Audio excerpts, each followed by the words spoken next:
Let me introduce my colleague, so Erna Uricska from the Corvinus University of Budapest, and she is an ESP teacher as well.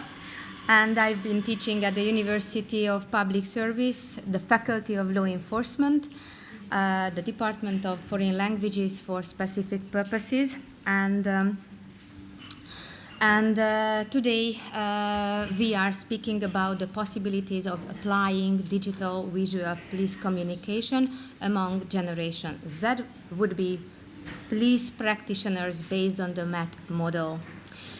Today I'm going to speak about in the first part of the presentation, I'm speaking about the theoretical background or the introduction of this project, of this presentation, and then I would like to introduce or present what the MET model is. Yes, okay, so the theoretical background. The development of digital competencies and digital visual competence require higher attention in the 21st century. The appearance of the Generation Z in public and higher education brings the importance of change and transformation in education because students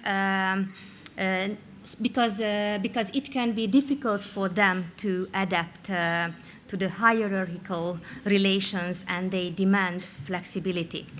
And it's also present it's also present among students, among Generation Z, among would-be police practitioners, and this is also present during the period of the basic training for law enforcement students at the beginning of the first year, at the beginning of the fourth semester for them.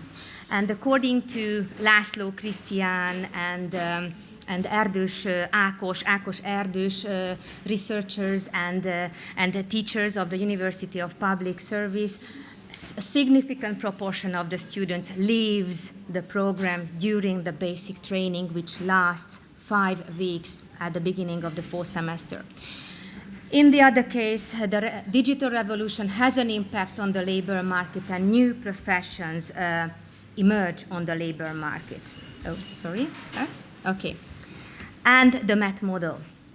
So this model means the basis of our projects, our topics. It means the basis of the application of augmented reality in my topic, and it means the basis of using social networking sites in my colleague's topic. So it consists of 3 different models. Metacognitive model is the first one.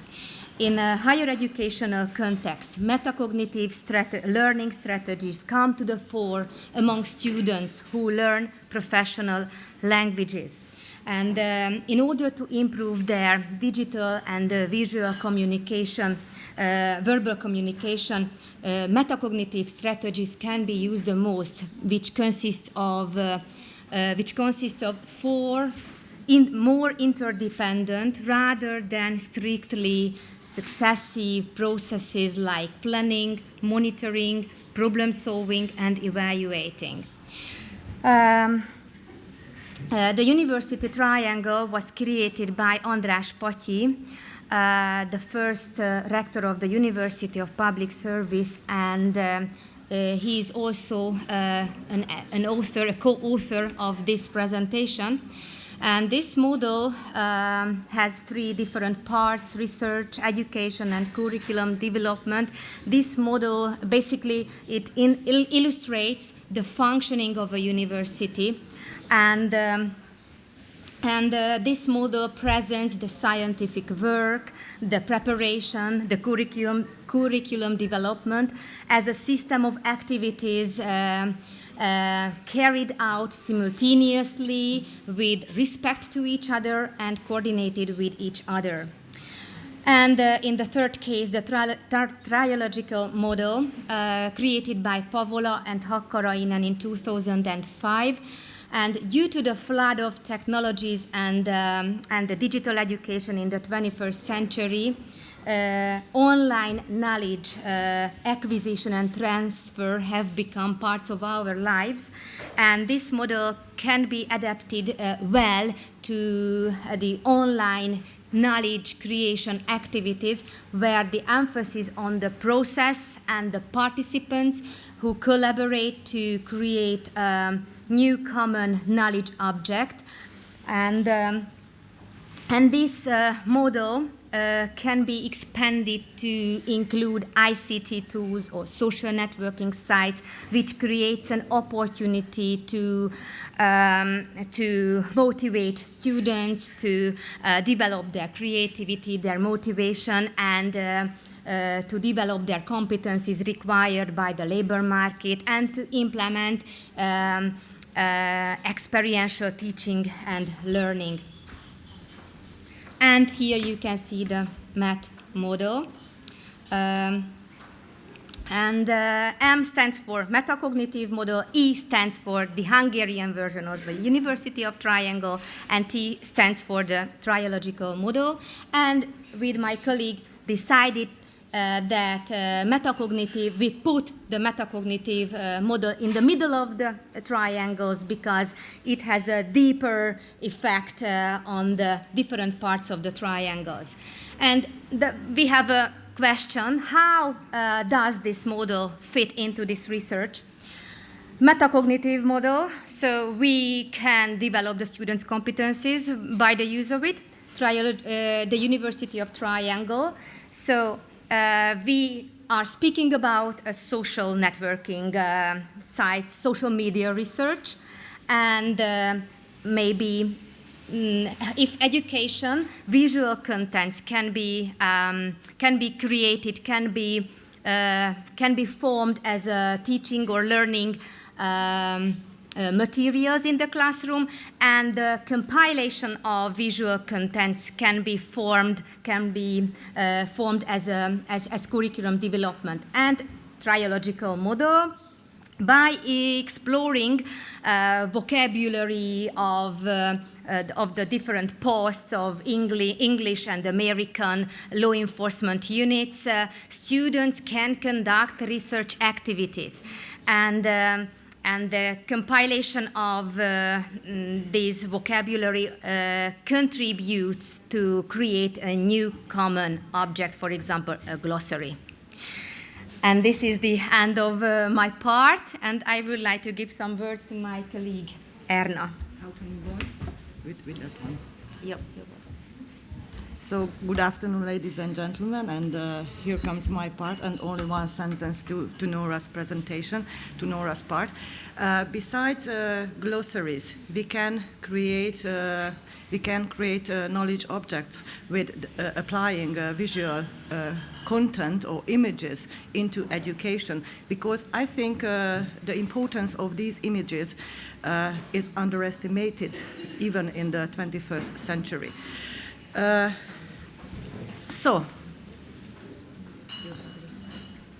Okay, I would like to start 3 images from 1917. These images are in relation to police training, and you can see how the training changed over the years. So in the first pic, you can see a wartime training, police officer training, but nowadays we are not in war anymore. However, pandemic can be considered as a war-like situation because we were closed into our houses, but the training itself has to be changed because of the emergence of digital tools and EI as well. So I don't know whether you have seen the film Minority Report or not, directed by Steven Spielberg, and I think AI was interesting for policing as well from the beginning. How can we use AI and digital tools for crime prevention and accident prevention purposes? I think we are not at that stage to apply AI at that level, but we have very good facets, for example, social networking sites, and they are not fully exploited, or the possibilities of these sites are not fully exploited for crime prevention purposes. So at the doctoral school, I research the application of social networking sites for communication purposes by the police. And in relation to this, I have to list the model, the existing policing models internationally and at home. So internationally, 4 models are listed. That the fact that is important in relation to my research is the communication flow.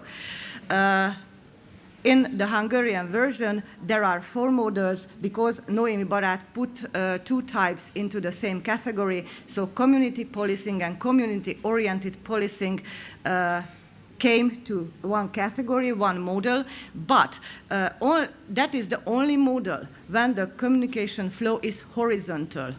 By the others, the communication flow is from upwards to downwards. So in these models, the communication cannot be enhanced between the police members and or between the community. But by applying the policing, community policing on social networking sites, e-community policing can be improved. And by the appropriate content creation and sharing the appropriate content, I think crime prevention can be improved. So the sample, and I'm really happy that Andrea Kárpáti, one of my professors, is here because the results partly belong to her due to her pieces of advice. So the sample size was at the University of Public Service, and these students were in the 2nd year. And it is a pilot research, so the results should be treated really carefully and should be expanded in a later phase, I think. But what is interesting, so no research on visuals of social networking sites has been observed up to now, neither in implementing them in police communication and neither in education. No, in education. So the sample size was only 17 members. You can see the other data. And as I mentioned, it was a pilot research. And the method, we used an online questionnaire and open-ended questions in person. So the questions, you can see couples of images. I think these are the most common social problems nowadays among Gen Z members. So speeding, drunk driving, and drug use belong to social problems, but not only Gen Z, but I think, for example, speeding is high among the members of them. So first of all, we collected images by systematic sampling around these topics, and they have to answer the questions, how did you feel when you first saw this image? Then they had to give titles for the images. And finally, they have to answer which image was more convincing for them, and they had to explain their choices or their choice. And our hypotheses were, based on the literature in relation to Gen Z and visual communication, we assume that the students imagine their work as service providers because they do not like hierarchical structures, but they like this partnership contacts or relationships. And they perceive that the importance of sharing creative images and create images can have particular importance in police communication and can contribute to crime prevention and accident prevention. So the results of the first case, in the first picture, you can see that challenge visual. It was very popular in the 2090s. It started in New Zealand, and several service providers, ambulance car drivers, put their pieces of equipment and lay down and took some images. And on the surface meaning, you can see only a crash. But I think in a latent meaning, the police can be seen as a service provider because they have to carry out the procedure at the scene, while by the second image you can see only a speedometer, and the police are usually attacked or because of the use of a speedometer, because it represents only the police as an authority. So you can see that by the first image, they felt sorrow in 80%, while by the speedometer, they felt only 90% surprise and disgust. So I do not want to pronounce it really loudly, but citizens and even police officers do not like applying the speedometer during their work. So, and by the second question, they listed some words, accident, catastrophe, so the normal words, but they gave creative solutions as well, the consequences, and they pronounced the word consequences and gave creative titles, life or death, an irresponsible person is enough, and 3 dots, or pointless death. And these creative titles appeared in 11 cases. So they, I think, it belongs to the cognitive field as well, because, yes, other dimensions are touched in this case. While by the second image, only speeding, control, and 30,000 was mentioned, because in Hungary, that is the normal amount of fine as seen if you cross the speed limit.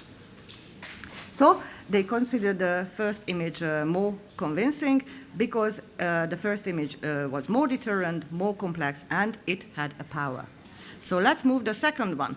The same image was applied, but it was turned upside down, and it was it appeared in the first version on Instagram, but we used the turned version as well. I think the results are fairly similar, but the titles are different. When they had to give titles by the second case, when the person at first was arrested and everything turned good, they used even the prodigal son, the biblical title, so everything can be fine even after a wrong period. So previously I have heard that they are depressant and yeah, sometimes they are, but I think they promote future perspectives and positive outcomes as well, and they would prefer, they would promote the second version of these images. I think the convincing power is similar, but the titles, the two sides of drug use, the sides of life, appeared in both cases. So the positive outcome only appeared by the second image. And let's see the last one, drunk driving. In the first pic, you can see a car wreck, and by the second one, a breathalyzer.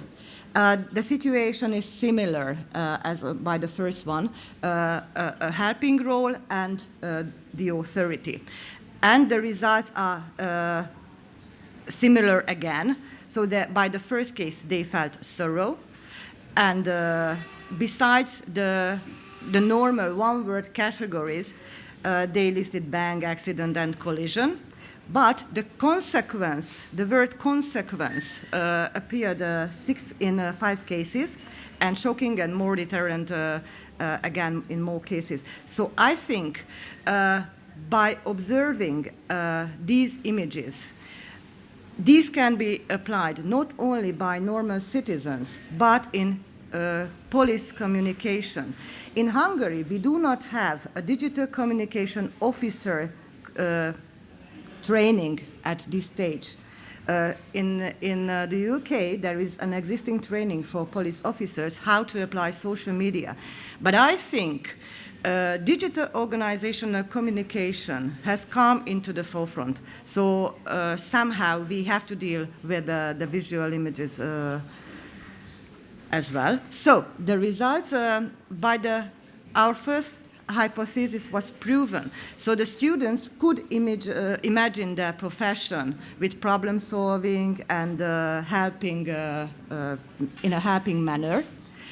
And 100 of the respondents said that it is required to apply images and visual content by police organizations or units on social media, because I think they know that they do not have other chances but to exploit the advantages of these sites fully in the future. And my last slide is about the comparison of the answers of the police officers and the civilians. If you compare these circles, you can see that 100 of them answered, yes, it should be applied, or the sites should be applied in digital police communication. And my closing remark, so please treat the results carefully. And it is only one variable, only this huge area, because only the communication content was observed. So we did not observe communication intensity, the other communication channels, only Instagram, but I think the future can enhance this research as well. And thank you for attention. Thank you for your attention.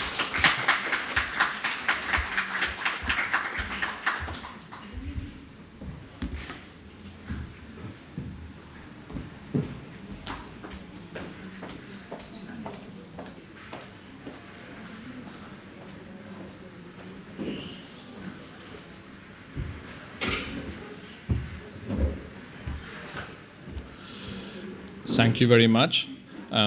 We are continuing our conference with a very different perspective. So please welcome to the floor Ms. Madhusmita Boruah, Assistant Professor at the Department of Mass Communication and Journalism at Tezpur University, India, and Dr. Swikrita Dowerah, Assistant Professor at the Department of Journalism and Mass Communication, Manipal University, Jaipur, India. Please proceed. The floor is yours, and we are. It is with interest that we are going to listen to your presentation.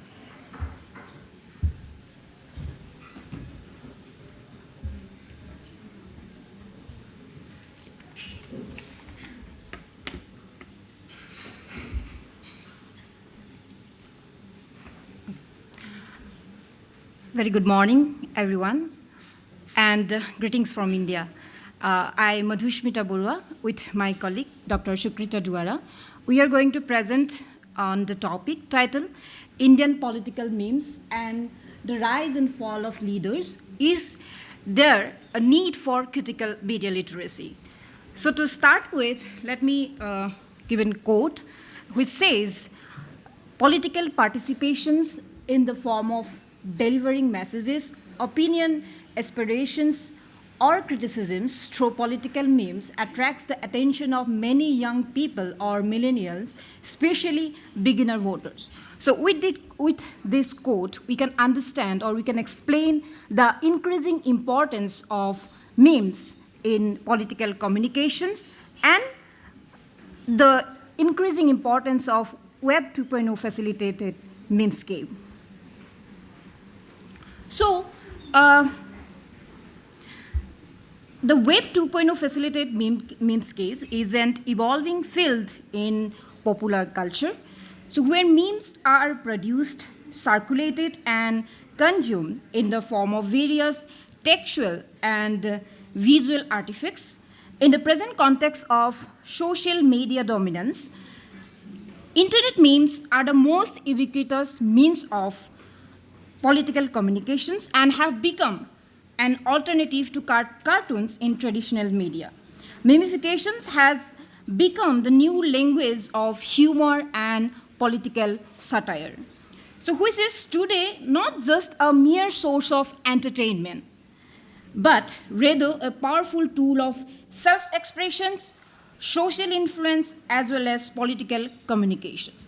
But the question is, there is one critical aspect regarding the meme culture, which is it works at the subconscious mind of the users, that is the internet users. So while reading the memes, the critical readings of the memes is missing, and in the process of sharing, the meanings gets distorted, or there may be misinterpretations.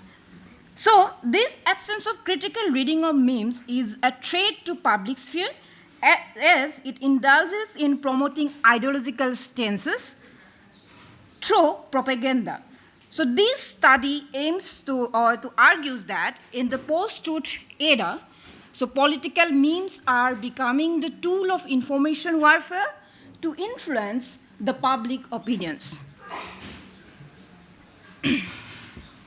So to understand our topic, let me give you the context of Indian politics and how political memes are becoming very significant in that case.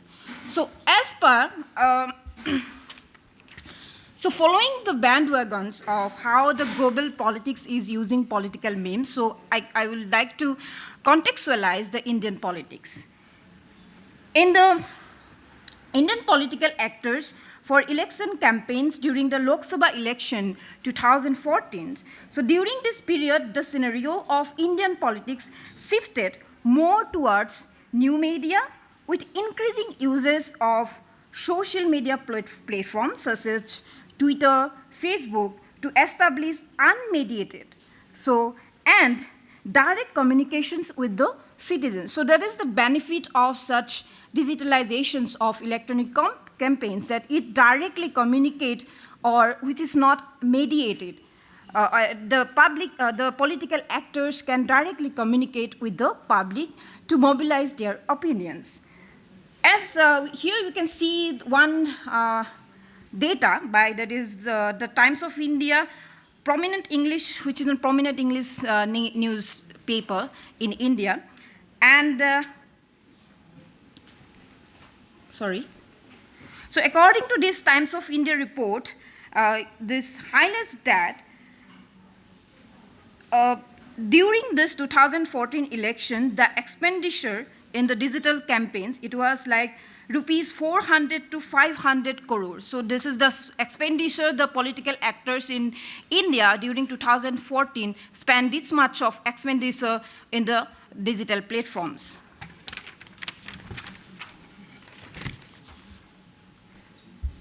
So here are our objectives of the study.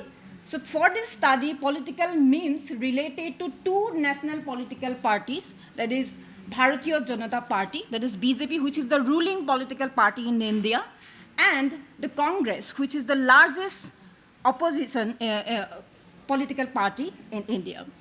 Then we are going to depict or explain how the depiction of two leaders, that is Prime Minister Narendra Modi and the leader of the opposition, Rahul Gandhi, were depicted in terms of how the political memes were shared during 2014 elections and 2019 elections, and how the polarizations of these groups were shared through the memes. So this study, the key argument of this study is that memes have played an important role in Indian parliamentary elections of 2014 and 19 by launching an active campaign of adhering opposition's leaders. So let me understand what we understand by meme, which is shared in internet, and what the origin of meme, the word, the origin, how it is derived. So the origin of the word memes comes from the Richard Dawkins' books, that is the Selfish Zine, which was published in 1976. So the term meme means something imitated, or to explain how cultural informations and social memories are created and shared from person to person.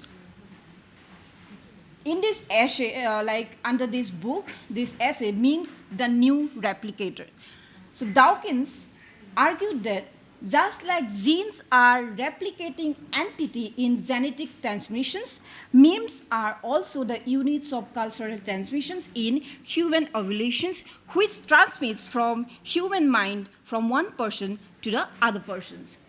So according to Richard Dawkins, so he explained 3 characteristics of memes. Okay, so the 3 characteristics is the first one is the fidelity, the second one is the fecundity, and the third one is the longevity.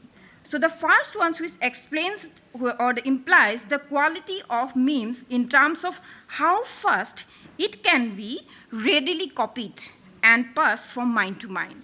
And the second one is about the rate, at what rate one memes can transmit from one mind to the another one.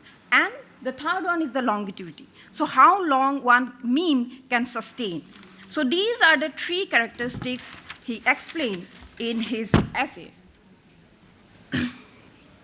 So another research by these authors who explain 3 elements which determines the element of fecundity in terms of memes. So these 3 elements are elements of humor. So how humor is applied in terms of memes and how intertextuality is a significant component of memes in terms of sharing in the internet, and the anomalous juxtapositions in terms of juxtaposing different images. So these are the 3 characteristics which determines the rate at which one meme is shared. So now coming to again to the Indian context, that is memes for political communication during election in India. So the significant outcome of this paradigm shift in the political communication from conventional to new media is the increasing popularity of political memes. So during the Lok Sabha election 2019, for the first time in Indian history, the Ministry of Information and Broadcasting used memes as a communication strategy to create awareness among the citizens to exercise their democratic votes. So you can see this, how one government body shared created some memes to create awareness, to exercise the vote, the right to vote for every citizen. So here you can see that how they are using some elements or the different movies or web series from the popular culture. To make it more interactive with the audience, they have used different dialogues from different movies. For example, here the last one, the third one, it's a very famous movie and starring Bollywood star Shah Rukh Khan, and the name of the movie is Dilwale Dulhania Le Jayenge. So it's a dialogue from this movie, and where they have used that how it's important to exercise one's democratic right to vote. So this memes is example of such how one government body is using memes for their creating awareness for vote, casting vote. So, memifications in our this context, we are basically focusing on the use of memes during elections, how the image of the political leaders were created through different memes. So in the Lok Sabha election 2014, the political parties gave significant importance to social media for election campaigns, considering the large number of first-time voters. So the significant aspect of 2014 Lok Sabha election was that the number of first-time voters was high in 2014. So according to the English Daily, that is Economic Times, out of 81.45 crore voters, 2.31 crores belong to the age group of 18 and 19 years, around 2.7% of the total voters who were the first voters, the beginner voters. So major political parties have devised a planned campaign to appeal to youngsters, particularly those who have just registered as voters. So in recent times, like how these political parties are using different strategies, political communication strategies to attract these beginner voters is very interesting to understand or to analyze. So let me focus on this, some memes we are going to analyze, or we have done textual analysis of these memes from the elections, that is Lok Sabha election 2014. So here you can see these two memes which were like depicting Narendra Modi, that is the BJP party, the Prime Minister of India, the current Prime Minister of India. So 2014 election, the key word during this election was the Modi wave. If you have followed the political scenario in India, you have heard that, you may have heard that word, how Modi wave was circulated during that period. So the idea that the very image of Modi was created related to his image of being a tea seller from his past life. So he was a tea seller, and that image was circulated during these elections. So the idea of common man becoming the Prime Minister of India was mediatized to personify him as a symbol of resilience and success. So this meme here, you can see that it sarcastically portrays Modi's promise of bringing unity, which is like unity. So unity, equality, safety, and prosperity to the nation. So his promises, which derogatorily calling him as a tea seller with big promises. So it's a sarcastical representation of Modi being a tea seller from his past life. So again, another promise that strategically was used during these elections was that the promise of bringing Achhe Din. So that is good days ahead. So during his campaign of Lok Sabha elections, his slogan was, "Ab ki baar Modi Sarkar." So next is Modi's government. So that was the slogan. And different memes were coming regarding related to these slogans, "Agle baar Modi Sarkar." So that was the, here you can see in the next, it's like how Modi was promising or giving promises of bringing good days to India, and how it is actually a promise that was he given in the April Fool, okay, to make April Fool. So that is the sarcastical representations of Modi's promises, that is to bring Achhe Din in India. Here again, you can see another leader, the political leader Rahul Gandhi. So how his image was constructed through sharing political memes. So the internet memes on Congress leader Rahul Gandhi. So here these memes related to Rahul Gandhi. So he is Rahul Gandhi. And during 2014 Lok Sabha elections, a depiction of Rahul Gandhi as a leader, it was like under the shadow of his mother. Okay, so the words, I'm going to use a Hindi word, so it was called Pappu. So the Pappu means there's mimifications of the image of Modi was mainly, Rahul Gandhi was mainly a Pappu, which is like mama's boy. So it is the entire memes, you can see how the representation of Rahul Gandhi as a leader under mother's support and immature person. So all memes were depicting him as how he is an immature leader. So that is the depictions of him as a leader. Again, this another memes related to him. So you can see this in this meme, like how Rahul Gandhi is saying that if India is a computer, Congress is its default program.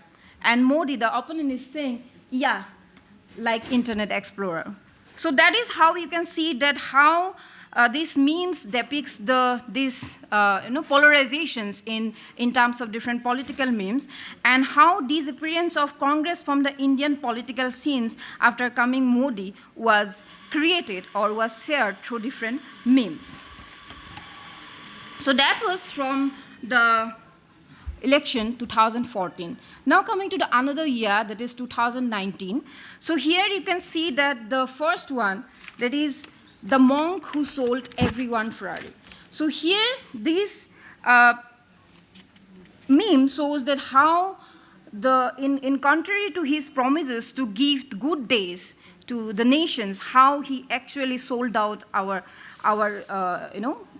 prosperity in terms of the wealth or welfare of the country. So that is depicted in this movie, in this meme. So in the second meme, you can see that it is very popular global meme, you can say, that which was contextualized in terms of how Modi was using the ideological representation of saffronizations.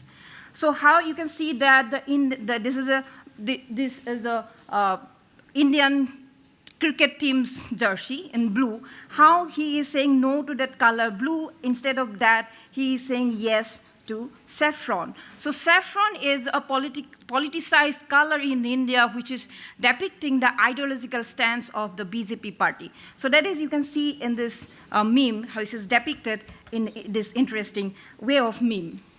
So again here, you can see this another meme from the same year. So it's like how Modi, and again the another image of Modi was like Modi used the term chokidar, that is the gatekeeper. Okay. So he used the word chokidar to build an image of him as how he is being such a protective guard for the nation. So he used the word chokidar for his Twitter account.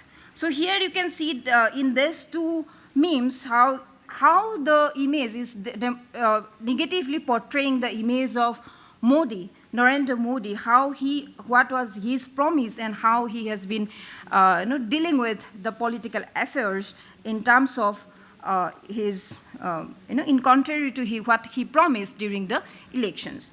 So these are some memes during 2019 elections. And again, related to Rahul Gandhi's image, again in 2019 also the memes was all about how this image of Rahul Gandhi was about that one immature leader, which is the word, as I have said, Papu, or the mama's boy, was derogatorily was used in every memes. So that was the context of how the images of political leaders in India were circulated through the memes, political memes, during these two elections year, 2014 and 19. And another aspect of our study was to see how popular culture, the elements of popular culture, the characters, the dialogues, how those elements of popular culture were used in memes, creating memes. And this part will be explained by my colleague, Dr. Swikrita, and I request her to present the next part of our presentation. Thank you so much.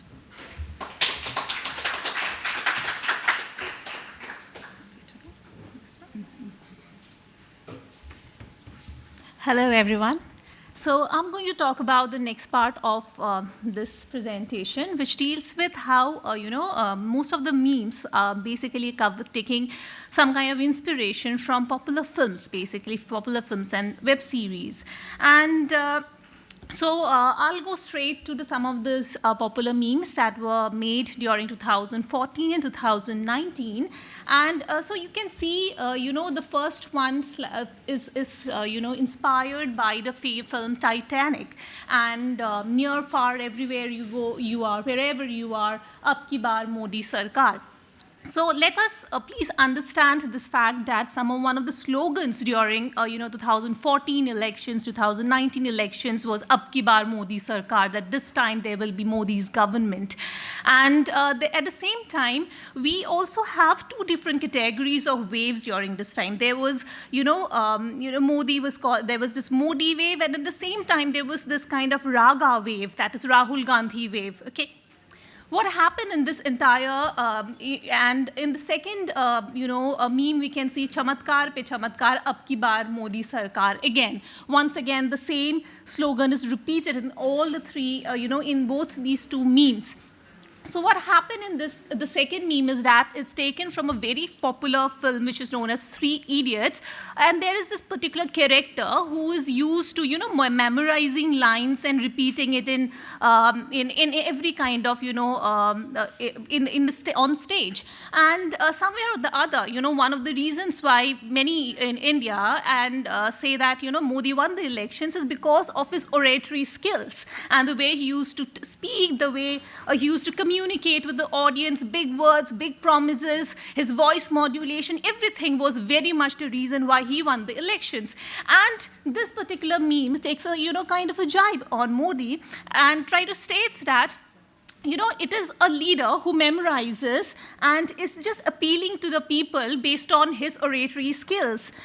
Because, this particular character in this particular film is something which is only about, big promises and, uses his oratory skills, but ultimately, he is not somebody who is to be taken very seriously, right? So, again, the next one is from this famous film, Batman. And there is this particular, dialogue boxes. If you see, do you want to know how I got my scars? And then again, we have this "Ab ki baar Modi Sarkar," which tries to make this very clear that, it is trying to recontextualize the entire idea of, the Joker and his scars. And somewhere it is trying to say that, the scars, do you know how I got my scars? It is no longer a self-inflicted scar of the Joker in the Batman, but rather it is something which is inflicted by Modi. The next one is, again, another, it is from a very, very popular and hit film in India, which is called Dabangg 3, that is starring Salman Khan, one of the big superheroes in Indian films. And it shows Modi in the role of, and he plays the role of a policeman who fights against corruption. So here it is, Modi is presented or projected as a policeman, as, again, as my colleague had said, that this image of the chowkidar or the gatekeeper was selling during 2014 election, and Modi tried to depict that in the form of a uniformed person, right? And the next one is, again, another one which shows former Prime Minister of India, Manmohan Singh and Sonia Gandhi. Now, this is, again, very interesting because Sonia Gandhi was of Italian origin, and most of the time, most of the people in the opposition then, because Congress was in government, was in power at that particular point of time, used to take a dig at the Congress because you have a foreigner ruling the country, taking that seat of power of this thing. So what this entire is, this meme is trying to show that it is a foreigner who was ruling India during Congress government, and like the character in this famous film, that Ek Tha Tiger, Manmohan Singh, our former prime minister, disappeared from the entire political scenario after Modi came to power because of his, guidance from this foreign lady, right? So this is some kind of a very derogatory way of, taking a dig at the Congress during that particular point of time. So the next one is that of Modzilla is here, which projects Modi as the Godzilla, and Rahul Gandhi is again running for his life. The next meme, again, is derived from this popular film, Avengers, and then again, this Game of Thrones. Now, we must understand that during 2019 elections, the Game of Thrones was, we can see a particular kind of shift from 2014 and 2019. In 2014, most of the, memes that we used to see was, influenced from Indian films, Indian shows, etc. But in 2019, we saw this global influence in Indian films, Indian memescape. For instance, this Modi is projected as Thor, a person who was, who wanted to destroy the entire universe. And then again, in the next one, Modi sits on the, on the throne over which, there was this huge fight in the Westeros, right? The next one is again a very sarcastic and humorous dig that what the Congress asked, that the Congress asked for this throne, the Game of Thrones throne, and what it got was a plastic chair. Right? So this is a very kind of humorous way of actually taking a dig at the opposition during this time, and how visuals actually played a big role in communicating to the people, specifically to the youth, I would say, because youth is, memes are something which attracts to the youth, which is appealing to the youth, and youth can relate to popular culture, youth can relate to films, youth can relate to, songs, dialogues, etc. So this was something, you are directly trying to communicate to the youth, and India is a vast country with a large population of youth, right? The next one is The North Remembers, which depicts another, you're taking another scene from the Game of Thrones and says that, the North remembers that Rahul Gandhi never did anything for his constituency, and that's the reason why he lost the election during that particular period of time.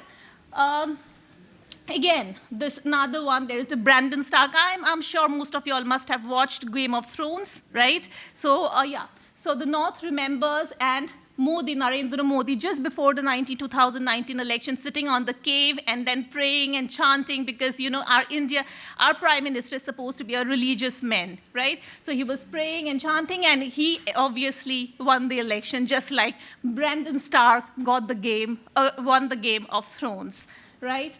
So again, let me come back to the conclusion, and I'm here speaking in this forum of youth culture, and let me say that our very topic deals with the youth, because as I said, memes are something which attracts to the youth because it's visuals, it deals with visuals, it deals with humor, it deals with, popular dialogues, popular films, etc., and, something, satire, all of that. But strangely, surprisingly, what we also observed during the 2014 elections was the fact that, Rahul Gandhi is projected as a youth leader. Right, compared to Modi, Rahul Gandhi is the youth leader. He is a bachelor, unmarried person, and, a handsome young man who's projected as a youth leader. But surprisingly, Rahul Gandhi never won any of these, elections. Congress suffered a big defeat. And if I have to take this beyond what we are studying here, then it is also observed that in India, there is some kind of suppression, I would say, of the voices of the youth, right? So if you observe all the memes that we discussed, two different phenomena you must have observed. One, the fact that from 2014 to 2019, there is a great change in the way, in the content of the memes. Towards 2019, we see a more global orientation. Right, we are taking inspiration from global, films made globally, or web series made globally. And the second thing is that most towards 2019, 2018, after the coming of power, we also saw a lot of university protest in India. We saw a lot of university protests in India. People, a lot of youth, a lot of students were arrested for raising their voices on various platforms. And somewhere or the other, when we see, mimification of a leader who's projected as a man of the youth, being defeated by another political leader, our Prime Minister, Mr. Narendra Modi, it also, somewhere or the other points at the entire scenario in a more critical way. And yes, Rahul Gandhi definitely understood the power of the social media. And after 2014 defeat, he started using his social media platform. He became more active. He didn't even have a Twitter account, now X, of course. So he didn't have an account. After 2015, he started opening his own more account. And so in the entire thing, what we saw is that there is a creation of the idea of Rahul Gandhi in all these pictures as a mama's boy, as a pappu, a person not, mature enough to lead the nation. And when I'm saying Rahul Gandhi is being projected as a leader who's not mature enough to lead this nation, and I'm talking about the youth here, it is again taking a big dig on the idea that youth are not capable of running a country. You need a more matured person. You need a person who has a voice, who is strong and powerful, like how Modi has been depicted in most of these memes. And so this is the idea about how visuals are actually trying to project a particular leader and then bring down another leader. And in this entire analysis, we also observe that, there is a kind of, bringing down the very idea that youth are actually capable of taking mature decisions in India. Yeah, so this was all our presentation was all about. Thank you so much, and I hope we were able to actually give you an idea about youth and meme culture in India. Thank you so much. So let's continue our talk about the countries that maybe are not that much talked about. Hungary. I'm representing University of Latvia, one of the Baltic states. And today I'm going to talk about social obligations of influencers and their interaction with young audience who is up to 35 years old. Actually, the theme of my survey is what are Latvian youngsters' expectations of influencer communication in the context of war in Ukraine. And we are talking about that actually due to quite obvious reason. The first one is that Ukraine is changing the Western world and our personal life quite tightly. And has a profound impact on our daily life, of course. More than 50% of the European Union population use social networks, and among 16-24 years old, the share of active users is almost 90%. That's an enormous percentage. The influencer marketing market has grown by 700% in the last 6 years, from $1.7 billion in 2016 to $13.8 billion in 2021 year. The pandemic and the war in Ukraine obviously had a catalytic effect, resulting in the market more than doubling in the last 2 years. And last but not the least, influencer marketing has become a key area where trends have a wide social and economic impact, and 39% of digital aborigines, respectively users who are 18-24 years old, now use social networks as their main source of news, instead of going to news portals, for example, directly. So the research questions are following. Does the public expect influencers to share their opinion on the war? Do young Latvians use influencers as a news source? What happens if influencer does not share his opinion on the war, respectively ignores it? Audience that I engaged in the questionnaire, engaged in the survey is 18-35 years old, coming from Latvia, and there were 501 respondents who participated in this survey. My hypothesis is as follows. In a bilingual society, where several people, depending on the generation, still have different views on historical and current events, it is important for young people that the opinion leader they follow on social networks openly states their positions on war in Ukraine. Silence can have a negative impact on the influencer's image. In addition, young audiences also consume influencers' content as a news source, and it is important for them that the influencer shares the latest news related to the war. Here it is very important for us to remember that in Latvia we have very big number of Russian-speaking people who are actually coming from that families who are natively coming from Russia. It is like 36%.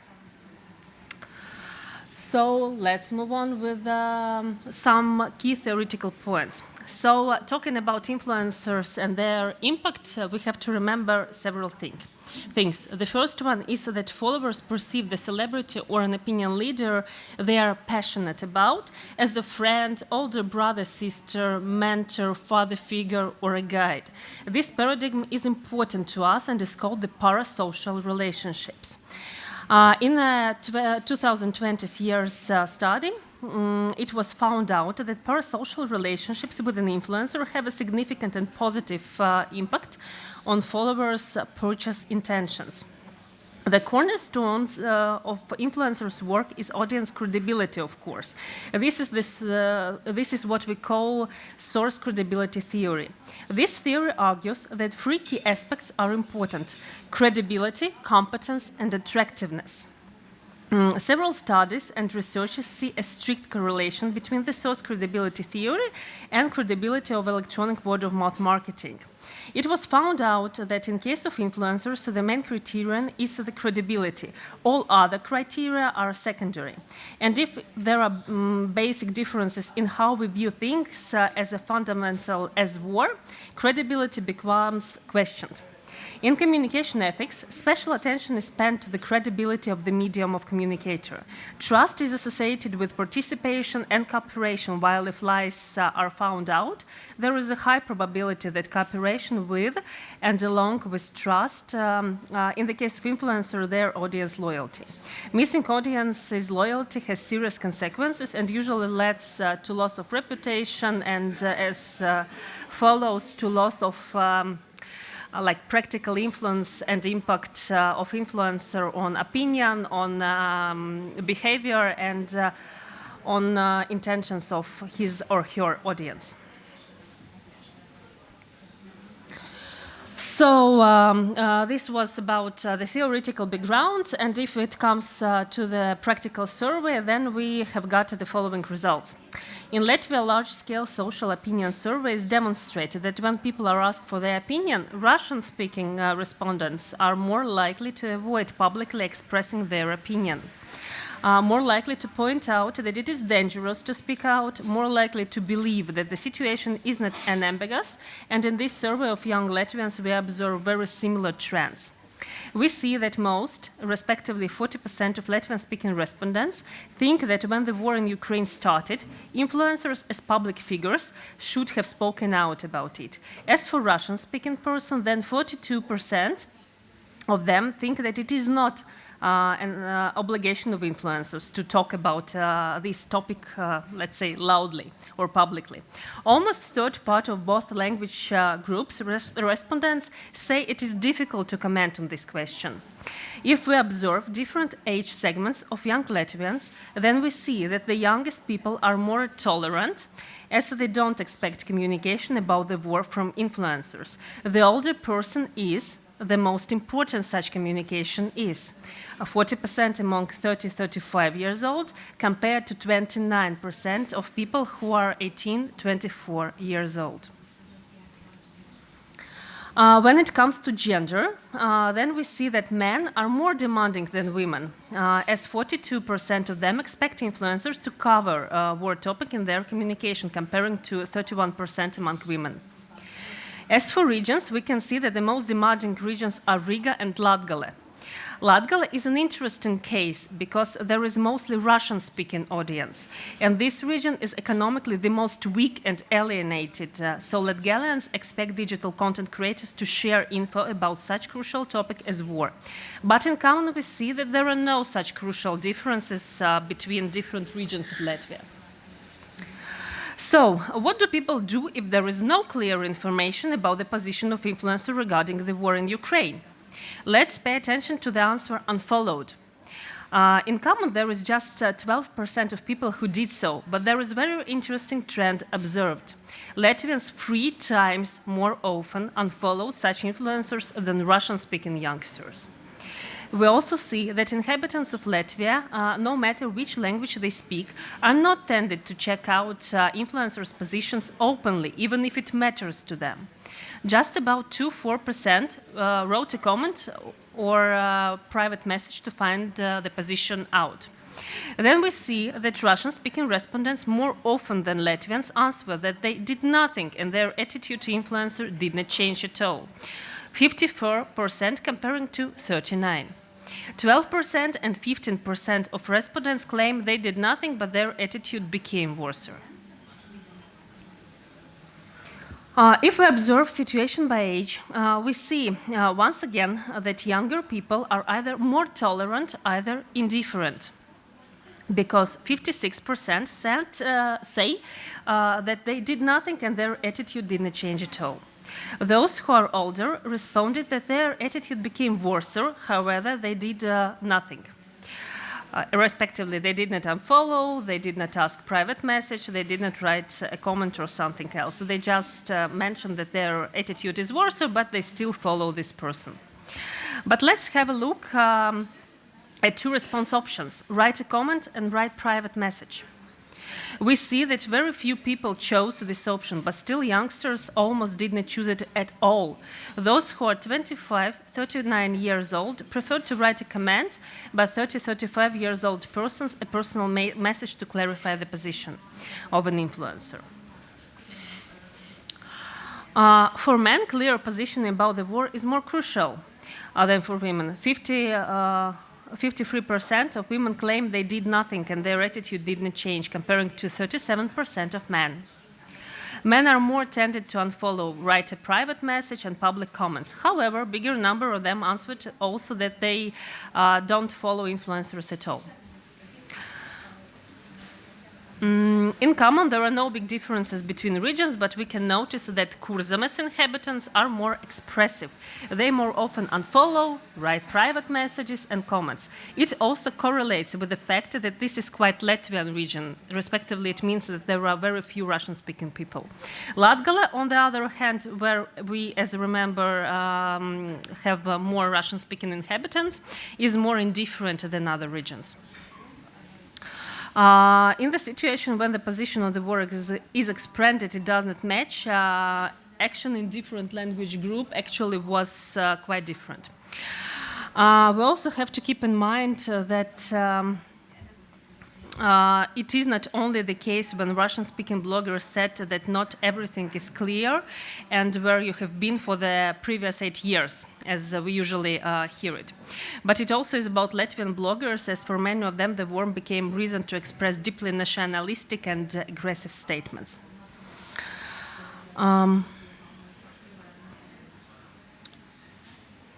So we observe that Latvians mostly unfollow such influencers, like 46% compared to 31%, 43% of Latvian and 58% did not do anything, and only 2% wrote a comment or private message. And Latvians more often tried to change influencers' position.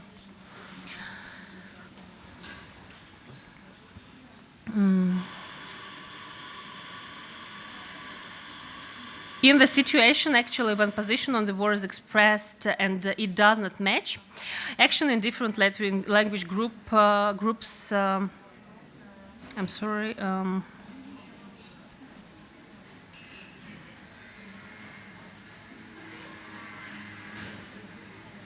Yes, actually. Latvians mostly unfollow such influencers, like 46 comparing to 31. 43% of Latvians and 58% did not do anything, and only 2% wrote a comment or private message. And Latvians more often tried to change influencers' position. Again, men are more demanding than women in that case. They more often unfollow, write messages, comments than women. Women are more tolerant as they did nothing, and most of them continue to follow this influencer, however claim that does not rely on his opinion anymore. Younger audience is more categorical, as most of them unfollowed influencers whose position did not match theirs. Those who are older, and we remember that for them clear communication of the position is very crucial, still did not do anything, and their attitude in most cases did not change. That's the paradox, actually. Riga and Riga's inhabitants, and Riga is our capital, are the most decisive, as most of them unfollow if the opinion of blogger does not resonate with theirs. Latgale is the most passive, just 19% of them unfollow, comparing to 52% in Riga. And most of them, 44%, claim that their attitude to the blogger does not change. However, most of young people don't use influencers as a news source. We still can see that the third part, or 31% of them, does so. Third part, that's quite big. and it is more common among Russian-speaking young people. My presumption is that Russian-speaking young people are less belligerent, let's say, or maybe interested in frames of this topic, and that's why they pay less attention to it in common. Perhaps they don't specially open news portals and look for information like in social networks. Let's name it like, by the way, following influencers' daily life. Men, again, more often use influencers as a source of news. However, there is no significant difference among both genders' representatives. Younger audience significantly more often uses influencers as a source of news, 40% comparing to 26% and 27% in older segments. In common, there are no big differences among regions, so we can skip actually this angle. Russian-speaking youngsters more often than Latvian think that bloggers as public persons are not obliged to share news about war because they use blogs for having relaxation and fun.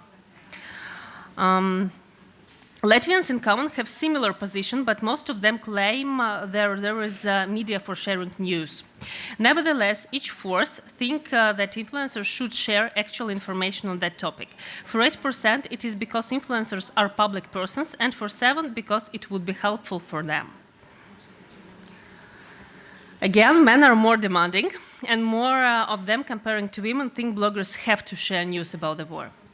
Most of women think that blogs are not appropriate places for news, and each fifth woman claims that follows bloggers to get positive and only positive information. That's compared to 17% and 22% of men accordingly. The oldest and youngest cohorts of young people are not that sure if influencers should share news about the war. The older people are, the more difficult it is for them to decide on this question. But those who are 25 to 89 years old, as usual, don't think that influencers should share news because it's not their purpose. There are news portals for that. In-common regions don't demonstrate extreme differences, but there is one interesting trend. Inhabitants of Kurzem and Latgale more often than others responded that influencers should communicate actual news about the war. But their reasons are quite different. Those people who are coming from Kurzem, and it is quite Latvian region, they claim that's because influencers are public persons and they should educate society.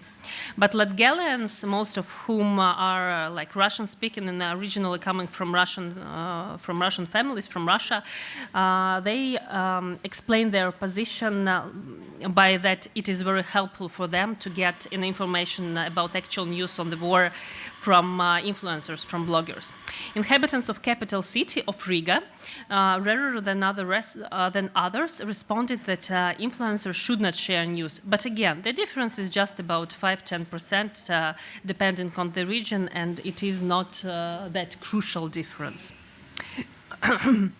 So, key conclusions on the survey that can be done. The first one, the public expects influencers to share their position on the war. The second conclusion could be if influencer's position does not match audience opinion, there is a high risk of loss of audience. Still, most say that even if an influencer had a different opinion or did not express a position at all, their attitude did not change, so we observe passiveness of young audience. However, we tend to change our opinion and attitudes, but not to take an action, because as far as we remember, almost half of respondents did not do anything at all if the position of blogger did not match their own position. Russian-speaking audiences is more passive than Latvians. Same is about women comparing to men. The older we are, the more important opinion designation is important for us. It also depends on sex. Men are more demanding than women. Influencers serve as a news source for a significant part of young audience. Young people believe that influencers are not obliged to share news because a blog is not an appropriate place for a negative news, and they are coming to influencers' profiles to get some positive information, joy, and to relax. So thank you so much for your attention.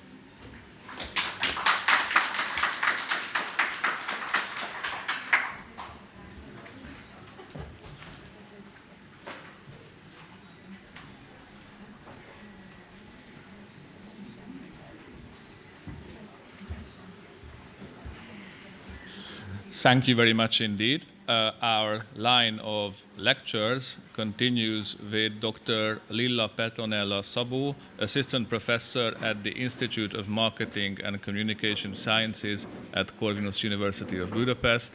Dr. Szabó, the floor is yours.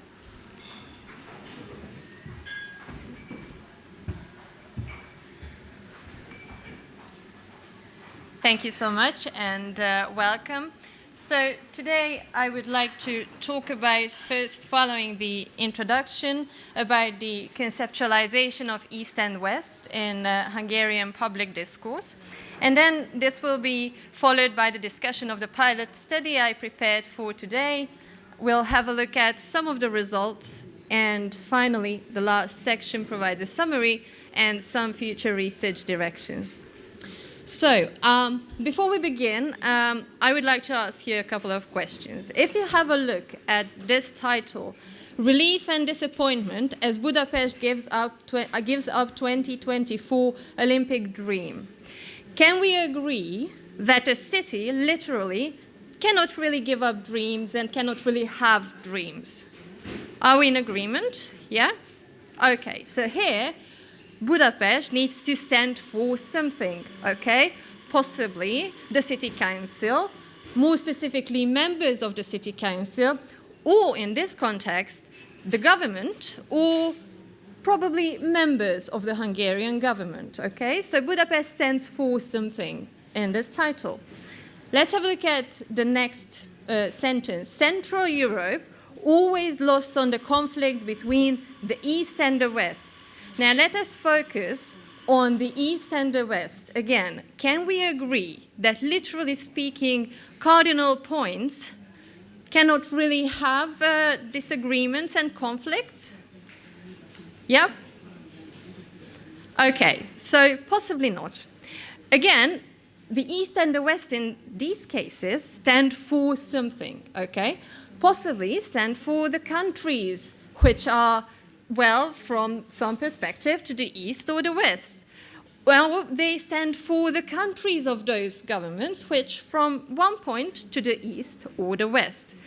And this is exactly what conceptual metonymy in the cognitive linguistic literature is defined as. Concept A stands for concept B. As we saw in the example, Budapest may stand for the Hungarian government or members of the Hungarian government. East and West can stand for certain set of countries and the governments of those countries. So this is exactly what the cognitive linguistic literature also says about cardinal points in political discourse, that they can represent certain political and cultural regions. And this can be observed with the discourse-based approach to metonymy, which practically analyzes these metonymic appearances in particular contexts. Now, two very important notions in this connection are metonymic indeterminacy, which means that we have a little bit of space to move between what concept A can represent. So, for instance, if we hear East and West, my idea, what East stands for, might be different from your idea, for instance. And the other is that metonymies hold implications. So there might be values based on culture, based on political views added to these metonymic representations. Now, in the Hungarian cultural context, belonging to the East and West has been long debated. And depending on which political goals political actors wanted to achieve, they may have had some different connotations and values attached to these two concepts. Now, I don't want to go through Hungarian history, but just to pick two important eras which are present in contemporary Hungarian public discourse, and one of them is the Cold War period, which was practically concluded with the capitalist transformation of the country in 1989. This is the so-called Cold War rhetoric, which attributed values such as freedom, democracy, and diversity to the West, whereas the East was connected to concepts such as backwardness and oppression. This discourse was persistent in Hungary, and a change was detected in 2012 with the novel politics of the Eastern Opening, which was a foreign strategy of the Hungarian government, practically aimed at the diversification of export, which brought about a more positive evaluation of the East, saying that it is going to be an economic power in the upcoming years, and at the same time, a criticism of the West has also begun, especially around the 2015 migration crisis. Now, as a preliminary of the present research, I had a look at Hungarian news portals, 24.hu and origo.hu, and searched for the concepts of East and West over the period of 2020 and 2022. And I wanted to see what metonymic relations can be explored in newspaper articles published under domestic policy and foreign policy on these news websites. And what I found was that the concepts of East and West appear as dichotomies, so we can always find two sets in the articles. So West can stand for the Western Bloc and East for the Eastern Bloc in the context of Cold War rhetoric. The rhetoric of the Eastern Opening has brought about new concepts. West stands for the larger West, which roughly includes NATO and EU countries, and East for the Eurasian supercontinent, including Russia, including China, and countries which belong to the new Silk Road initiative. There were concepts in which it was more difficult to assign an historical period to these concepts, so I marked those as West for traditional West and East for traditional East. And finally, culture also appeared as a divisive line, so West stood for Western culture and East for Eastern culture in these metonymic relations. Now, for today, what I was curious about is what metonymic implications and what metonymies appear in the thinking of Hungarian young adults and what values they connect with the East and the West. Now, this particular research focused on the West because I did not want to create in the survey's respondents that I conducted a sort of I didn't want them to prime them to build an opposition between the two. So it focused on the West. And I distributed a questionnaire among very few people, mostly, well, friends and students, and asked them to further distribute this survey. And the reason for this was that I wanted to discuss the questions with them and be able to contact them. Well, initially, I had 44 respondents, and then I had a look at, well, who can we consider as young in Hungary? And, well, according to the Hungarian Youth Research, this falls between the age of 15 and 29. So I needed to discard 10 respondents who are, although young in the spirit, but they are not young according to the Hungarian Youth Research. So I distributed this questionnaire among them, and the first question I would like to share you was a controlled association. Now, controlled associations are similar to free associations. You get a prompt, and you need to practically associate different concepts with that prompt. Except in the case of controlled associations, you provide a semantic field within which they need to respond.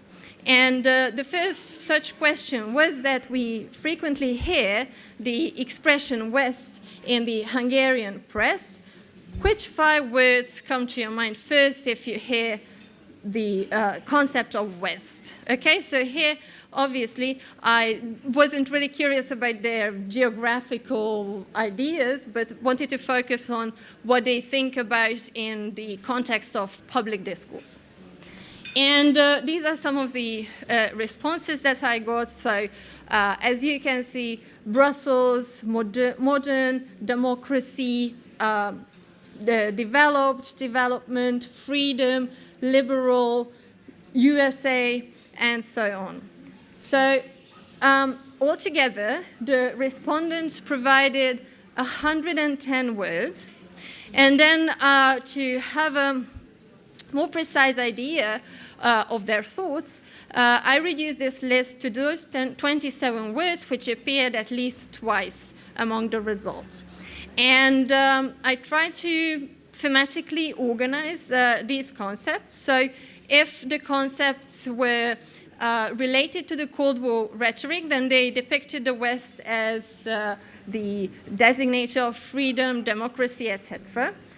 If they were related to the Eastern Opening, they were more critical of the West, and the traditional aspect was one which did not really or could not really be assigned to either of these periods. And then there were some examples of culture as well. So as you can see from the chart, the responses that I got still show that the Cold War rhetoric is strongly present in the respondents' minds about the West, and this was followed by the rhetoric of the Eastern Opening, and then the traditional category, and finally culture. I also asked my respondents whether they think that every EU country belongs to the West, in their opinion, and well, the answer was pretty straightforward because the majority of them didn't think so. Now, the obvious next question was that which countries do not belong to the West then, and you can see them marked with pink. And what we can see is that, again, these choices reflect the Cold War rhetoric, the bloc thinking, as you can see from Estonia through Bulgaria. The post-Soviet countries are marked as not belonging to the West. And there were 2 very interesting responses as well, which designated Spain and Italy as not belonging to the West, which may reflect on, in fact, another type of discourse that exists within the EU, that is the North-South divide. Okay, so there is not only an opposition between East and West, but possibly between North and South as well. And my final question regarded the factors that they consider as important when it comes to deciding whether a country belongs to the West or not. Now, in this case, I provided them multiple choices, and they could choose more responses, and they could also add their own responses. Economy, politics, culture, and history were choices, and geography was something the respondents came up with. And as you can see from the results, the majority think that whether a country belongs to the West or not is largely dependent on economy. And then this was given by 94% of the respondents, followed by politics, culture, and less than half of them thought that history was an important factor when deciding whether a country belongs to the East or the West, and some of them indeed mentioned geography as well. So altogether, like I said, the whole research and the whole questionnaire does need to be refined, but what we can see here is that the Cold War rhetoric seems to be persistent in the thinking of Hungarian young adults regarding the question of East and West. And what we can see was that the strongest factor in deciding whether a country is Western or not was based on economy. And as for future directions, it would be very interesting to see what older adults or how older adults think about the East-West question, particularly those who lived before 98 or were young before 98, and whether these patterns are similar in their minds as well. And also it would be interesting to see whether participants' political attitude influences the way they see and the way they reflect on this question. And with that, I would like to thank you for your attention.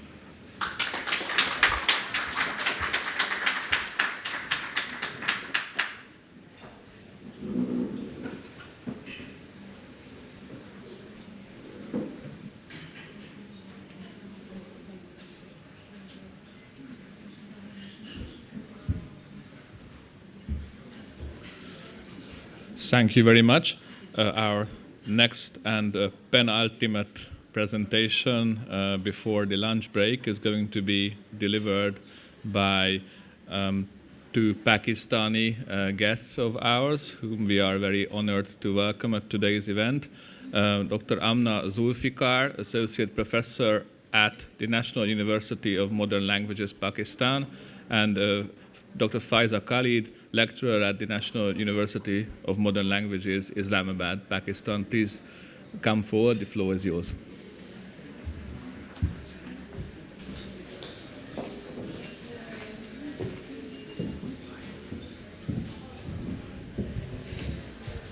Good afternoon, ladies and gentlemen. First of all, it's a great pleasure to be part of Matthias Collegium Research Youth Institute. I'm glad to be a participant in the conference titled Clout Culture, Youth Cultures in the Changing Societies. As far as our today's presentation is concerned, I would first like to introduce myself. I'm Dr. Amna Zulfiqar, PhD in Media and Communication Studies. I'm currently working as Assistant Professor in the Department of Media and Communication Studies at National University of Modern Languages, Islamabad. And my co-presenter, Ms. Faiza Khalid, is doing PhD in Media and Creative Arts. And she is currently working as lecturer in the Department of Media and Communication Studies at National University of Modern Languages, Islamabad. As far as the topic is concerned, I think it's a very important topic to be discussed within this domain of youth cultures, because this is the topic perhaps which needs education and awareness, not just related with the Muslim community, but I think across the globe. And that is what is the representation itself speaks in the title, that is Global Call for Unity to Curb Islamophobia, Political Discourse Analysis of the Foreign Minister Bilawal Bhutto's speech at the inaugural session of United Nations General Assembly Hall, March 2023. Let me very briefly introduce you with the topic first. And as far as the topic is concerned, I will not start off my presentation with discussing about what is Islamophobia and what is this concept. Perhaps I would like to start my presentation with the discourse, political discourse and the critical discourse analysis.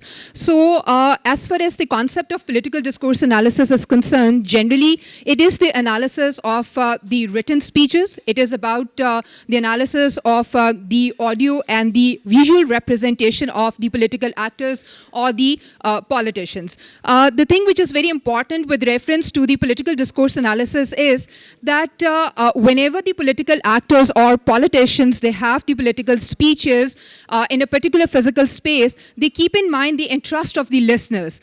The way I am representing myself, I'm keeping in mind the interest of the listeners, which is actually the fusion of my topic versus the interest of the listeners. Apart from that, political discourse analysis is also connected with the critical discourse analysis as well. Generally, it is said that when it comes to talking about the analysis of the content versus the text, it is about the analysis of the political actions. The only difference in between the political discourse analysis versus the critical discourse analysis is actually talking about the political actions which are carried out by the political actors or the politicians during their speeches. Apart from that, talking about political discourse analysis in connection with Islamophobia, it is talking about political discourse analysis with the political discourse of Islamophobia. When it comes to talking about this concept of Islamophobia, it is about, of course, the negative representation of the Muslim community, but perhaps I think that it is the responsibility of all the political actors who get the opportunity to educate and create awareness among all the societies. So keeping this perspective in the mind, the ex-foreign minister Bilawal Bhutto Zardari presented his speech at the inaugural session of United Nations General Assembly Hall. The importance of this political speech is related with the fact that it was a global day to curb Islamophobia. So he took this initiative on this day to discuss about the concept of pluralism. It is to discuss about the concept of tolerance. It is to discuss about the concept of mutual respect and understanding for each of us. So this is perhaps the topic which talks about the fact that when it comes to talking about the negative terms associated with prejudice, it is talking about discrimination, it is talking about extremism. All these terms are considered as the political discourses which are by and large associated with the Islamophobic discourses. Now moving ahead with the presentation, I would like to discuss the objectives of my study. When it comes to talking about the political discourse analysis, it is very much important to critically analyze the political language of the political actors. When we talk about the interest of the listeners, it is actually through the use of language. Just currently, when I'm standing here, I am using language to portray or to represent about what I wanted to. Same is the case with the objective number one, that is when the ex-foreign minister Bilawal Bhutto Zardari presented himself in order to discuss about the political discourse related to Islamophobia, he has used a persuasive language that we'll discuss within the domain of the results. So the first objective that is to be covered within this domain of Islamophobic discourse is to examine and to critically analyze the use of the language in his speech. Number one. Number second, very important, is the persuasive strategies.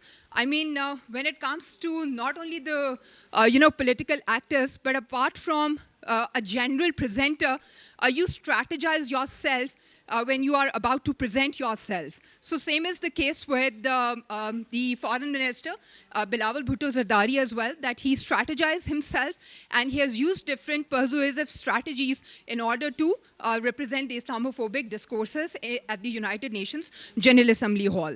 Okay, moving ahead, I'll not discuss more about the literature review, but currently, I just forgot the name of the researcher, but there was a Turkish researcher who has researched on the Islamophobic discourse in 2022, and according to him, he said that the Islamophobic discourses are more, discussed by the American media a lot.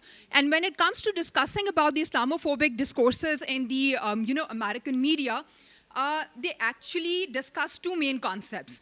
Number one is Orientalism, which is, very much common if you have research within this domain of Islamophobia. Number second is very important, which is actually Van Dijk's model as well, that is us versus them.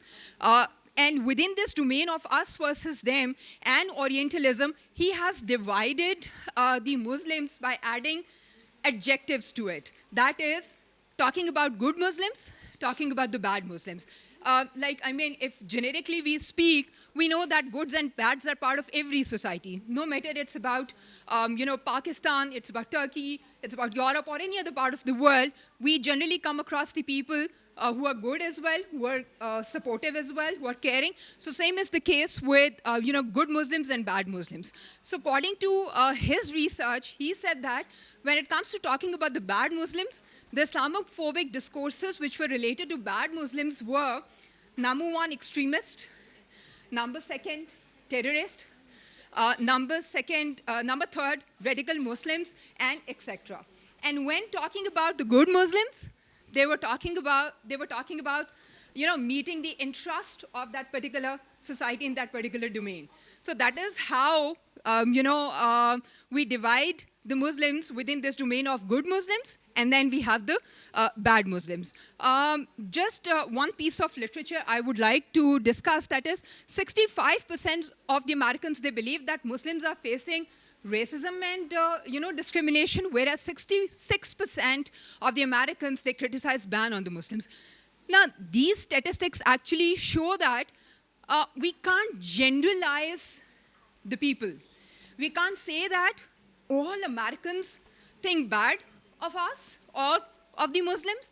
Same is the case with the Western society or the other societies who think of us as bad or as goods. So the point which I wanted to raise through this platform is that we need to educate people. We need to create awareness among the people. That is, we have to develop acceptance and openness towards diversity and towards the other cultures. Okay, moving ahead, I would like to discuss,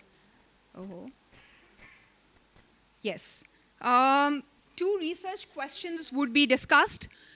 That is ideology on Islamophobia through the use of persuasive language, and then second one is the persuasive strategies. Of course, you must be thinking that initially I was talking about the language and then I'm switching on to the ideology. Whenever we critically examine the language, no matter what form of language it is, of course you are trying to develop an ideological stance on it. So same is the case that would be discussed or that would be addressed within research question number one, that is how the ideological context was developed by the foreign minister, and then what kind of strategies he has discussed in order to develop that ideological stance on the Islamophobic discourses.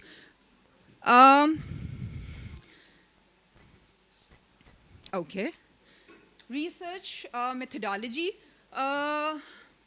Fairclough, very famous in terms of discussing political discourse, critical discourse, whenever it is about discussing the studies related to discourse, related to critical discourse. Van Dyck and Fairclough is the most popular, whose models we generally employ in order to get to the logical conclusion.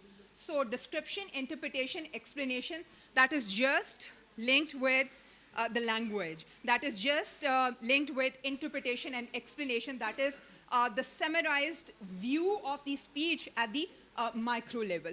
Whereas tone, word choice, register, context, relationship with the audience, these are not all, but some of the persuasive strategies which the former foreign minister has used in his speech. As far as the tone and word choice and register and context and this relationship is concerned, it was so surprising for me to know that it's not just about he as a foreign minister who's using the persuasive strategies in order to construct an Islamophobic discourse, but apart from that, according to literature, I witnessed that there are many other political leaders as well who strategize themselves in order to gain the interest of the listeners. Of course, it is at times so boring for a listener to listen to a presenter. So these are all the strategies which the political leaders, they actually use at a particular physical space in order to gain the interest of the listeners. So let us move on to the first one, interpretation and explanation. Very interestingly, the most common, popular political discourse constructed by Bilawal Bhutto was global call for unity. Very interestingly, he has talked about global call for unity. And this global call for unity is primarily linked with one thing, that whatever culture, whatever religion, whatever race, or whatever language you speak, it is very much important that we should discuss about this, Islamophobic discourse. Number one, interestingly, surprisingly, he has talked about, formulating a judicial mechanism. It is to revisit the policies so that we can, eradicate this contemporary plague from the overall, world.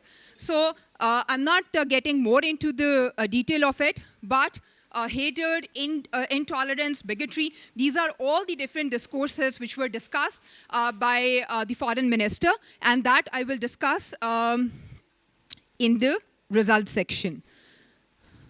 Okay. Tone, as far as the tone of foreign minister was concerned, he was very professional, he was very formal, and he was very respectful.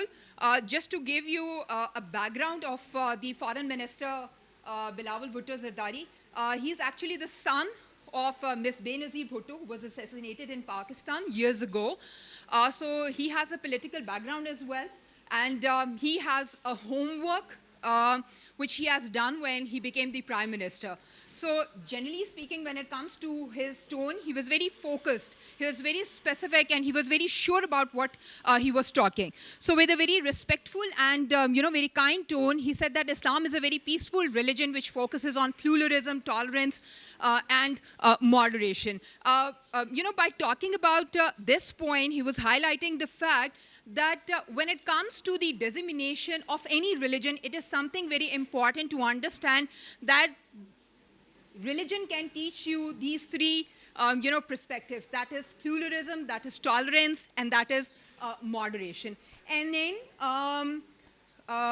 factually, when he was sharing the statistics, this is something very important. Soon after the animosity of 9/11, this discourse, this Islamic phobic discourse got a hype in the, media a lot. When it comes to generally the media portrayal, we witnessed that after the 9/11 incident, all the negative discourses were, assigned and associated with the Muslims. Now, moving ahead with the next. Okay. This is something very interesting. He has used different kind of, register strategies in order to present himself. As you can see on the screen, cultural register, religious register, and then is the political register.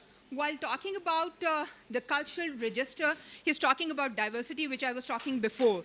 That is, one should be open towards the cultures. So openness towards culture is also very important, and tolerance towards cultural diversity is very much important.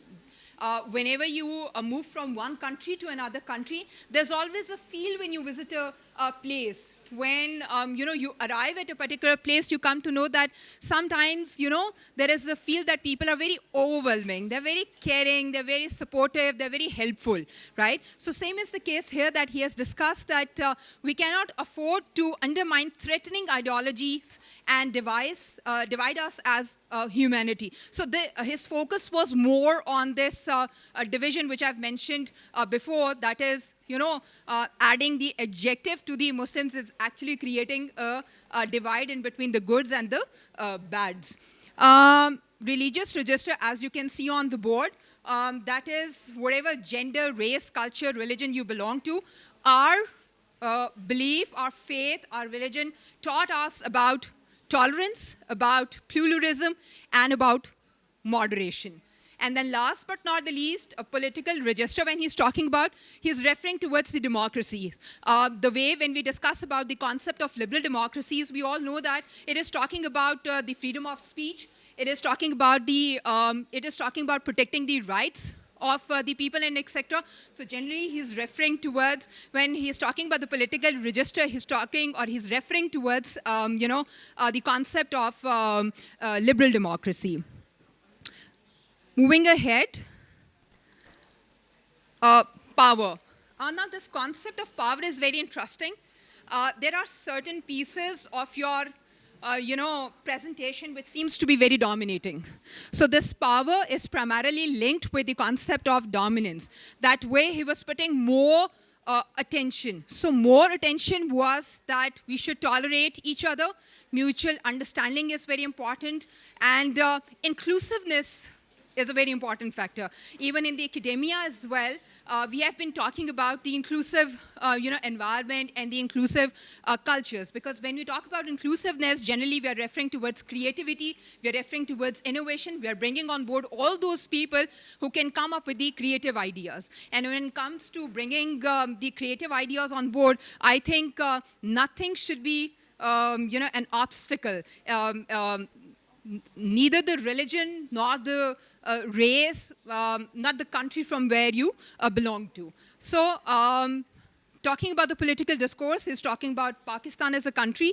Well, when it comes to talking about our country as well, there are goods and bads, the way other societies have. Some are very open towards cultural diversity. Some are very open towards, accepting the different cultures. And again, some are not very open towards the cultural diversity or openness towards, acceptance or cultural assimilation.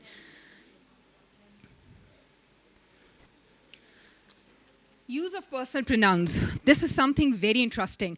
When it comes to generally the critical discourse analysis, political discourse analysis, it's very much important that how the political leader represents him or herself. Jesse, when it comes to Bilawal Bhutto Zardari, interestingly, he has used one personal pronoun, and that is the use of we, which clearly shows that he's not talking about himself.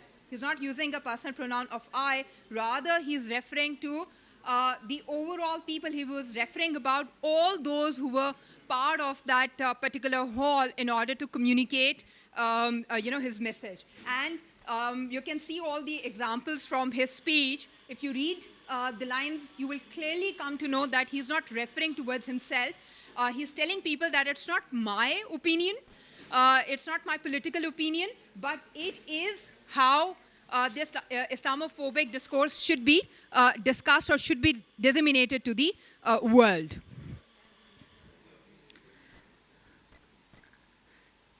Building a relationship with the audience, I'll not discuss more about the rest of the stuff. Something which is very interesting, lastly, is the role of the women in the society. When he was trying to end the conversation on the Islamophobic discourse, he talked about the role of women in the society and the role of women in Islam. Because when it comes to talking about the role of women in Islam, generally the religion is very open towards, professionalism as well. It is very open towards, educating the women within a particular community or etc. And he was also referring towards the women who were sitting in that particular space. And he said that women's voices should be equally included in discussions around Islamophobia, and yet at the end he was referring towards the religion, that our religion is also open towards this acceptance. Word choices, as you can see, that what kind of words he has used while he was talking about the Islamophobic discourses. Moderation, tolerance, pluralism, Muslims as terrorists, the virus of Islamophobia, xenophobia, negative stereotyping. When he was referring towards we as a personal pronoun, he was referring towards a shared commitment by all. Last but not the least, the context, the ideological stance by Bilawal Bhutto. Very interestingly, he was talking about the different types of the Muslims we have. We have Arabs, we have Africans, Europeans, Americans, Asians. Itself, these different races, they're depicting about cultural diversity. They're talking about cultural, assimilation. And last but not the least, at the end, he was very kind towards the people who were patiently listening to his speech. And I would also like to thank you, all of you, for patiently listening to the presentation. Thank you so much.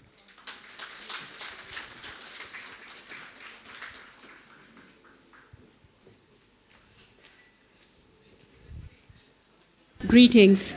This is Faiza, and I'm going to conclude the presentation as all the important aspects of the Islamophobia debate and the global call to curb the Islamophobia has been discussed. So, in the light of the information that has been shared by my fellow presenter, I'm going to continue it with this. The topic of the agenda of this presentation was the global call to curb the global call to curb the Islamophobia. This means that our former foreign minister, Bilawal Bhutto, he delivered an excellent speech that was basically based upon the agenda to create religious harmony, to create to develop an environment where all the people from all the cultures, they come together and have a platform where they can share their views and come together, sit, and people from all the world should be together. They should be on the same platform. And then he wanted to harmonize our Islamic society, and he wanted to put forward this agenda that Islam is the religion of peace, and it brings harmony. The cultural assimilation and the cultural integration, or the basics of our culture, they are based upon peace and harmony.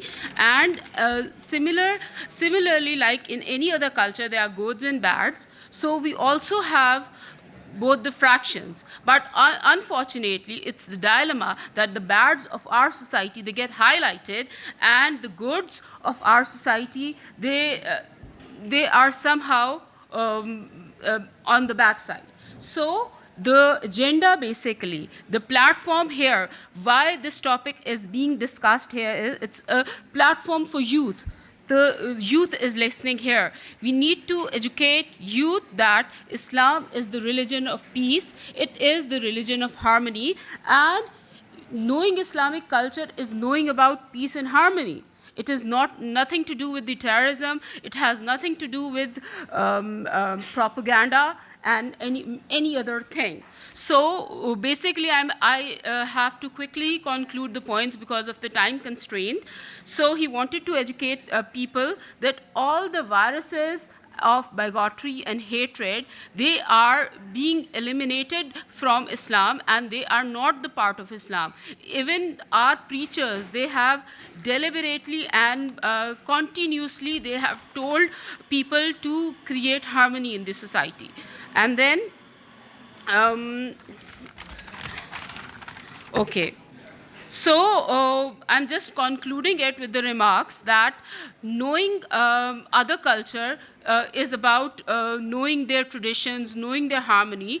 So we need to be open about other cultures. We need to have unity among all the cultures. We need to have integration and assimilation towards other culture. We don't need to get separated from them. We need to learn from each other, and knowing our culture would definitely bring very positive aspect of our side towards you.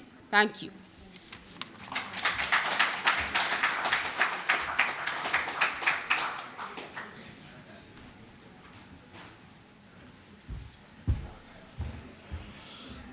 Thank you, and for the final presentation ahead of our lunch break, Mr. Lorenzo Bernasconi, Research Fellow at the Machiavelli Center for Political and Strategic Studies, Rome, Italy. Please, the floor is yours.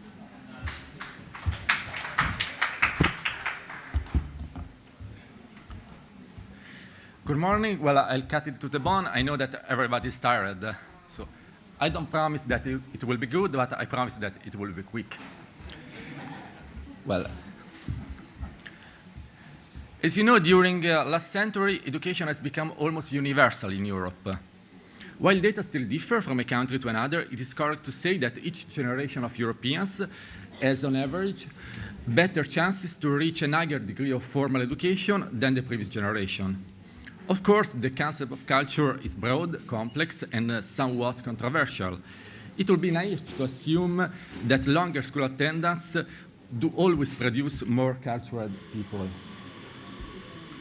However, an increase in education rates means at least an increase in the opportunity of gaining an easier access to cultural contents. Anyway, some data seem to contradict this assumption. The number of surveys covering all EU countries is limited, but the few data we have suggest that some traditional key indicators of a good cultural level, such as book reading or regular theater attendance, show an overall stationary or even negative trend, despite the growth in education rate. Anyway, we must be aware that quantitative research does not tell us anything about the average quality and value of cultural contents.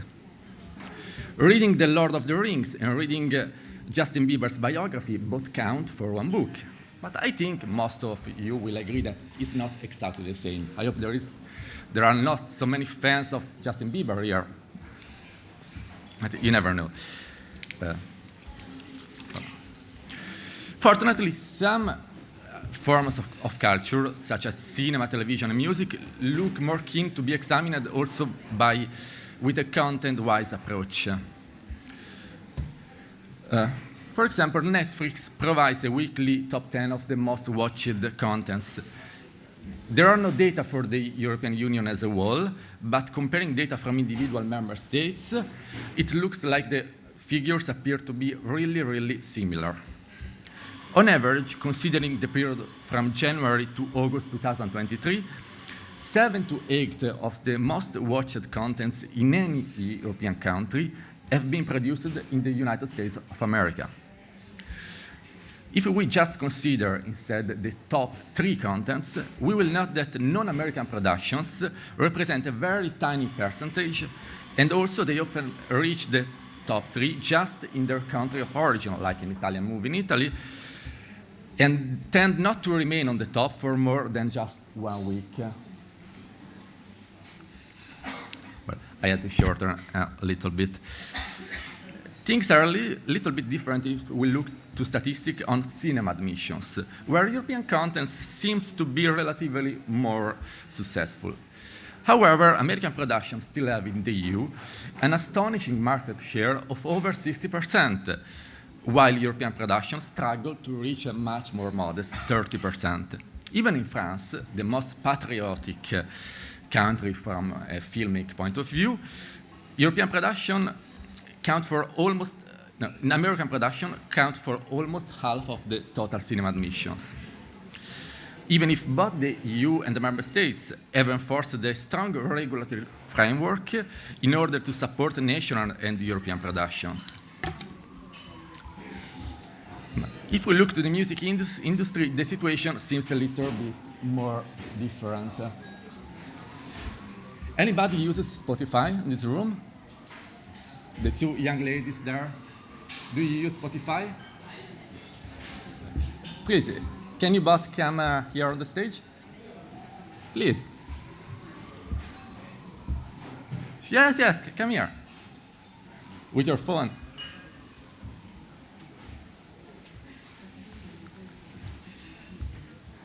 Okay.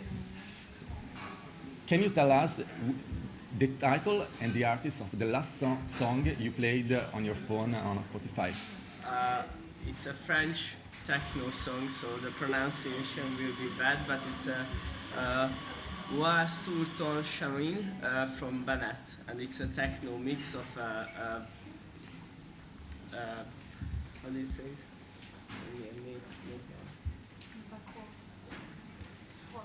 Okay, great. Anyway, a French song. And yours?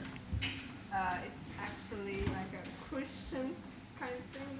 It's Hillsong United, from Hillsong United, as you find. Okay. And the artist is? Hillsong United. Okay. I heard Empire State of Mind from GC. Great. Thank you very much. Please take a seat. Well, as you have seen, the figures, also the ones provided by Spotify, at least show that at least in some EU countries, there is much more diversity in the top list of the most played songs. However, the presence of artists from the US or from related countries such as Canada and the UK, even if not ubiquitous, still remain quite substantial.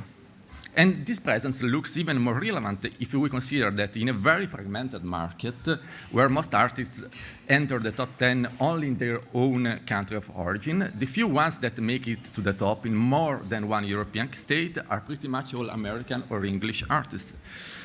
Finally, if we take into account social media platforms, we will see that the European market is entirely dominated by American platforms, with some presence of Chinese platforms like TikTok. European platforms have no market share at all. Of course, someone could say that social media are just a frame and not a content. However, the view of social media as a neutral space could not be more far from truth. Platforms decide a lot of things, the content that is allowed and the one that is not, who will see a certain content, and they can make something become viral or they can kill it. Now, those algorithms are not born out of nowhere. They are a product of a certain culture, a certain society, a certain working environment, and a certain legislation. And also they are subject to political pressure, especially by the government of the country where the company is based. Now let's think about the censorship on social media of opinions criticizing the mandatory vaccination against COVID in some European countries. Those vaccines are produced and sold mainly by Pfizer, a leading American company. If Facebook and Twitter were based in Hungary, do you think they would have applied such a strict censorship? Or another example. Anybody has seen the Barbie movie here? Please raise your hand, don't be shy. Great. Anybody has seen some content about the Barbie movie on its Facebook or Instagram in the last 2 months? Please raise your hand, don't be shy. Well, almost every social media user in Europe has seen at least one content about the new Barbie movie, if you don't admit it. But do you think that the algorithm will push the same way into our newsfeed a European movie about a doll from Poland or France? Now, let's go back to TV. Of course, many contents, like movies and TV series, are made to entertain. But do they just entertain, or they too also spread a very specific worldview? If I say John Rambo, does it ring a bell? Anybody has seen the movie? I guess so. Great. First Blood was a great movie, for sure. It points out the struggle of Vietnam veterans and the physical and psychological scars they have to live with. That's great. But what's about the counterpart? What's about the Vietnamese soldier? Are they just cruel and ferocious as they are depicted? And maybe some of you know Tears of the Sun with Bruce Willis and Monica Bellucci. Great movie, where brave US soldiers protect Nigerian civilians from a cruel militia. Great story, outstanding actors, but it is also an effective commercial for unilateral deployment of US troops in the name of protecting people. Black Hawk Down, maybe our friends from Pakistan know the story beyond Black Hawk Down. The film is 2001, but it tells a story that happened really in Mogadishu. I know, I have to cut it short.